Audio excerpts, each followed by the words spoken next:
Welcome to my channel. আমার চ্যানেলে আপনাদের স্বাগতম। চলে আসছি আর একটা নতুন রেসিপি নিয়ে। এই রেসিপি বানানোর জন্য এখানে আমি কই মাছগুলো কেটে নিয়েছি। এবার এগুলি ধুয়ে তারপর লবণ হলুদ দিয়ে মেখে নেব। দেখুন, মাছগুলো লবণ হলুদ দিয়ে মেখে নিয়েছি। এখন আমি কড়াইয়ে 5 চামচ সরিষার তেল দিলাম। তেল গরম হয়েছে, এবার আমি মাছগুলো ছেড়ে দিচ্ছি। এই মাছগুলো আমি কড়া ভাজবো না, মিডিয়াম সাইজের ভেজে নেব। এগুলি আবারও একটু উল্টে দিচ্ছি। এই যে দেখুন, ভাজা হয়ে গেছে। এবার আমি নামিয়ে নিচ্ছি। বাকিগুলো এভাবেই ভেজে নেব। দেখুন, বাকিগুলোও ভাজা হয়ে গেছে। এগুলোও নামিয়ে নিচ্ছি। এখন আমি ওই তেলে কয়েকটা পটল ভেজে নিচ্ছি। এখন আমি সামান্য একটু লবণ দিলাম, কারণ পটল ভাজার সময় লবণ না দিলে পাঁচশো লাগবে। সেজন্যই অল্প পরিমাণ লবণ দিয়ে দিলাম। এই পটলগুলো আমি খুব সুন্দর করে ভেজে নেব। আর এই পটলগুলো দেখুন, এইরকম করে কেটে নিয়েছি, একটু ক্রস করে। পটল ভাজা প্রায় হয়ে এসছে, আর একটু হবে। পটল ভাজাও হয়ে গেছে, এগুলিও আমি নামিয়ে নিচ্ছি। বাকিগুলোও নামিয়ে নিচ্ছি। এবার আমি ওই তেলে সামান্য একটু জিরে ফোড়ন দিলাম, আর সেই সঙ্গে দিচ্ছি 2টো তেজপাতা। এখন আমি এর মধ্যে দিচ্ছি ডুমো করা ছোটো একটা পেঁয়াজ, আর দিচ্ছি ডুমো করা 2টো আলু।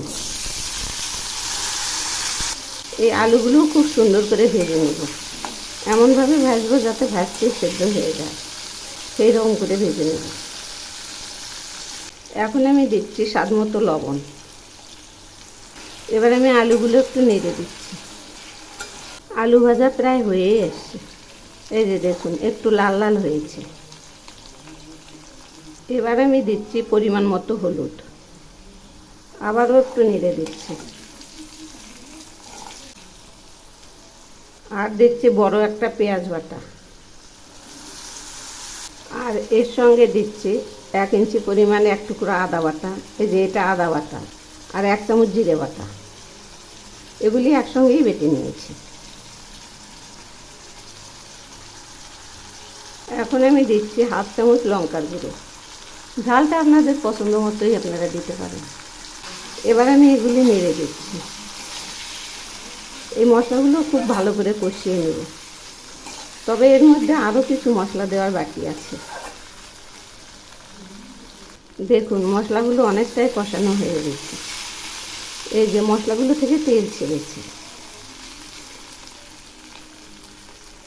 এবার আমি এর মধ্যে দিচ্ছি পটলগুলো, আর সেই সঙ্গে দিচ্ছি 1 চামচ সর্ষে বাটা আর 1/2 চামচ পোস্ত বাটা।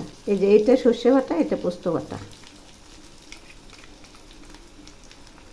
এগুলি একসঙ্গেই বেটে নিয়েছি, একটু 8 পিস করে। এখন আমি এই মশলাগুলো খুব সুন্দর করে কষিয়ে নেব। সবগুলো একসঙ্গে মিক্স করে নেব। পটল তো আগের থেকেই ভাজা হয়ে আছে, ওগুলি সেদ্ধ হয়ে গেছে, আর আলু সেদ্ধ হয়ে গেছে। শুধু মশলা কষানোর অপেক্ষা। মশলা কষানো হয়ে গেছে। এই যে দেখুন, মশলাগুলো থেকে তেল ছেড়েছে। এখন আমি এর মধ্যে দিচ্ছি 1.5 কাপ মতো জল। এগুলি একদম মাখা মাখা হবে। এবার আমি নেড়ে দিচ্ছি। দেখি আর জল দিতে হবে কি না। তবে মনে হয় আর লাগবে না, কারণ সব সবজি তো সেদ্ধ হয়ে গেছে। ঝোল একটু একটু ফুটছে। এবার আমি মাছগুলো ছেড়ে দিচ্ছি।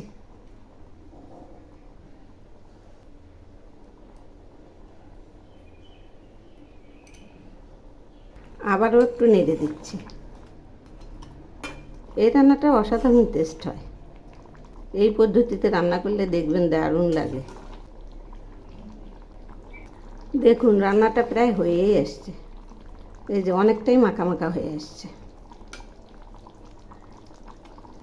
এবার আমি আপনাদের দেখাচ্ছি গ্রেভিটা কত ঘন হয়েছে। এই যে দেখুন এইরকম হয়েছে, এই যে এইরকম,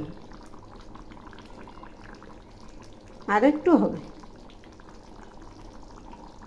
রান্নাটা হয়ে গেছে। সব শেষে আমি এর মধ্যে দিচ্ছি এক টুকরো গরম মশলা বাটা আর একটা সাদা এলাচ বাটা। এবার নেড়ে চেড়ে নামাবো। এই যে দেখুন রান্নাটা হয়ে গেছে। এই যে এইরকম হয়েছে, গ্রেভিটা একদম ঘন হয়ে আসছে। এগুলি নামানোর পর আর একটু জমবে। এই যে দেখুন না কত সুন্দর লাগছে। এখন আমি নামিয়ে নিচ্ছি। রান্নাটা নামিয়েছি, দেখুন না কত সুন্দর হয়েছে। এভাবে একবার বানিয়ে খেয়ে দেখবেন, অপূর্ব স্বাদ। একবার খেলে ভুলতেই পারবেন না, এত টেস্টি।